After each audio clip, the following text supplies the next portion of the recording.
Alex Ayala just a little bit too good today. It's 2-love down in the opening set. She roared to victory at Queen's Club. A first win for the loss of just 5 games. It's Ayala who moves through to a second round meeting with her friend Iva Jovic.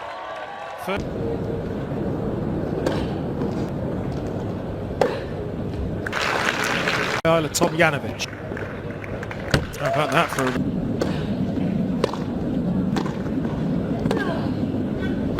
Shuai, first round in 9 of her 11. This booms down an ace.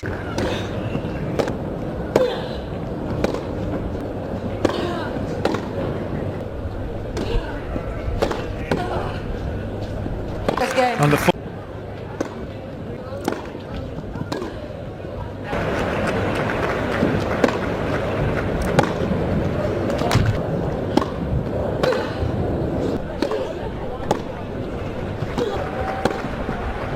too good action.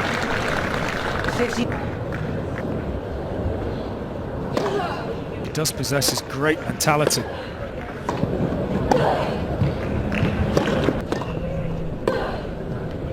Do it.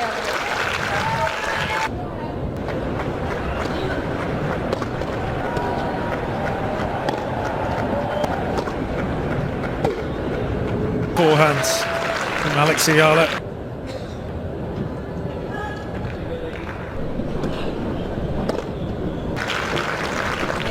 Ayala's really turned it.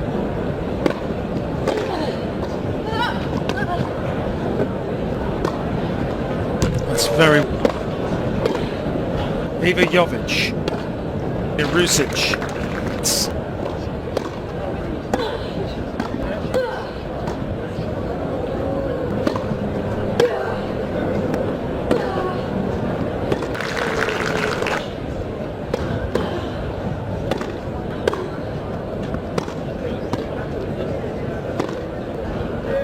Super stuff that.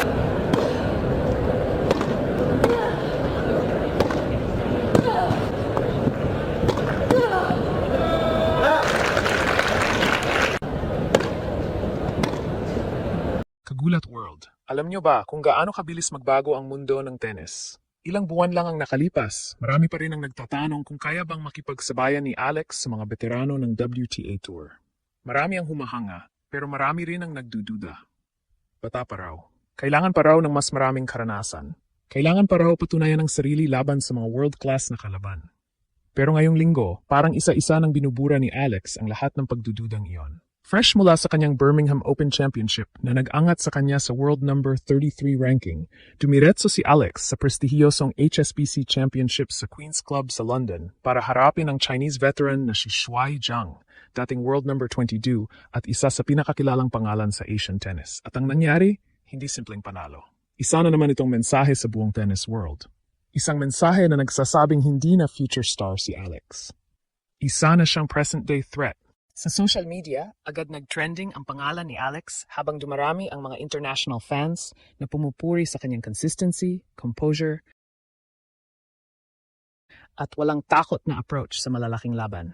Ang dating promising prospect ay unti-unti nang nakikita bilang isa sa mga bagong mukha ng women's tennis.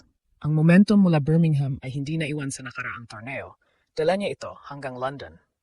Pero ang mas nakakagulat, hindi pa rito nagtatapos ang kwento. Dahil sa susunod na round, isang napaka-interesting na pangalan ang naghihintay sa kanya, si Iva Jovic. At kung matagal na kayong sumusubaybay kay Alex, alam niyo kung bakit espesyal ang matchup na ito. Hindi ito ordinaryong laban. May kasaysayan, may emosyon, at may posibilidad na maging isa sa mga pinag-uusapang laban ng buong torneo.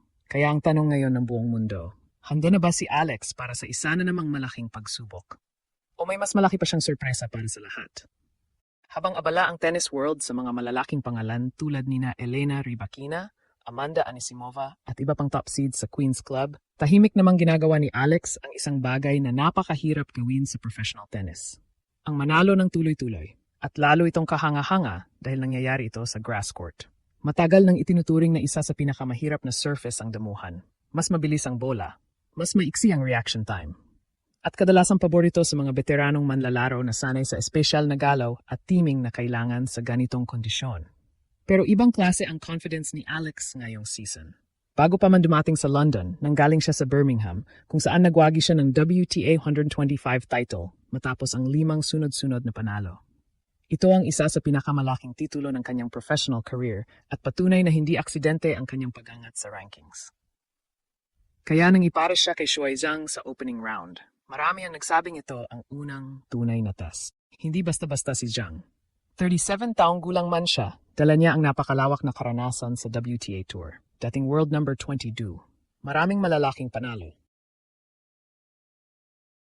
At isa sa pinakarespetadong Asian players ng kanyang henerasyon. Para sa maraming observers, ito ang pagkakataon para makita kung gaano na talaga kalayo ang narating ni Alex. At ipinakita niya ang sagot. Sa halip na ma-intimidate sa pangalan ng kalaban, naglaro siya na parang siya ang veterano.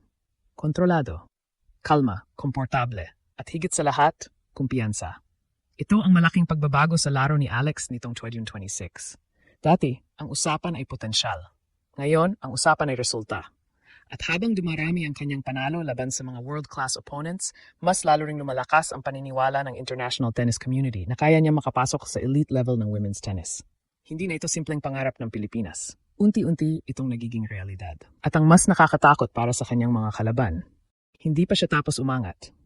Dahil pagkatapos ng isang malaking panalo laban kay Shuai Zhang, isang mas personal at mas emosyonal na laban ang posibleng naghihintay. Si Eva Jovic. At doon nagsisimula ang susunod na kabanata ng kwentong ito.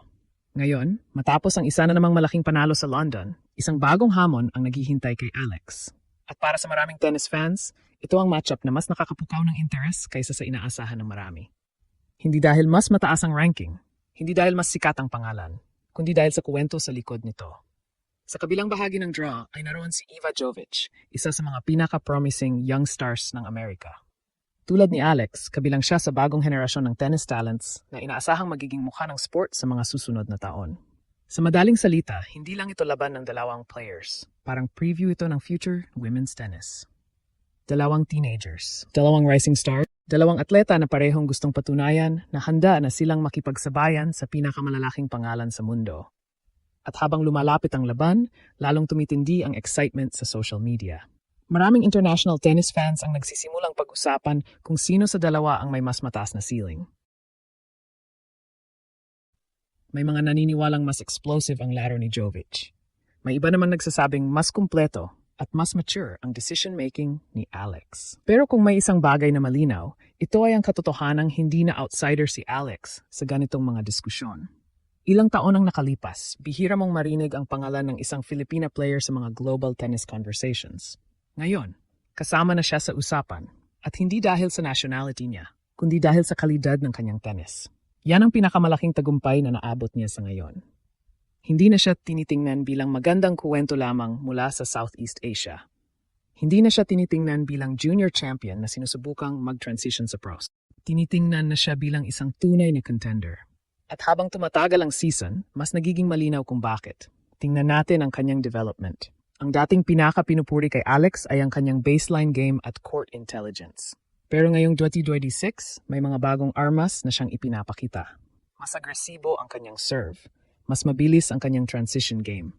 Mas handa siyang umatake kapag may opening. At higit sa lahat, mas matatag siya sa pressure moments.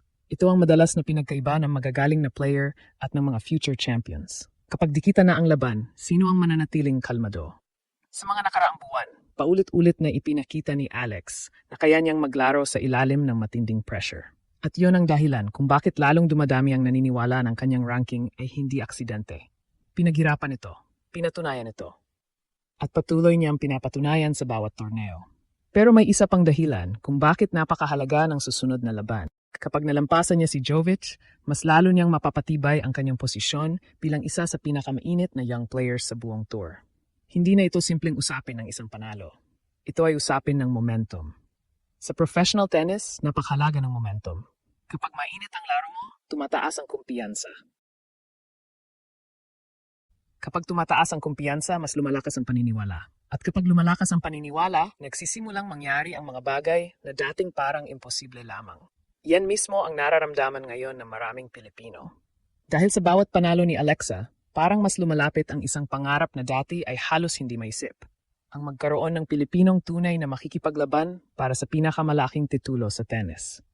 At habang nakatingin ang buong mundo sa Queen's Club, isang tanong ang patuloy na umiikot sa isip ng mga fans. Hanggang saan pa kaya ang mararating ng batang Filipina na ito? Dahil sa ngayon, bawat torneo na kanyang nilalaruan ay nagiging entablado ng panibagong sorpresa. At kung magpapatuloy ang ganitong antas ng laro, hindi lang China ang magulat. Pati ang buong tennis world mismo ang tuluyang mapilitang tanggapin ang isang bagong realidad, na si Alex ay hindi na lamang sumisikat. Isa na siyang puwersang kailangang katakutan sa world tennis. At maaaring ang laban kontra Iva Jovic ang susunod na kabanata ng pag-akyat na iyon.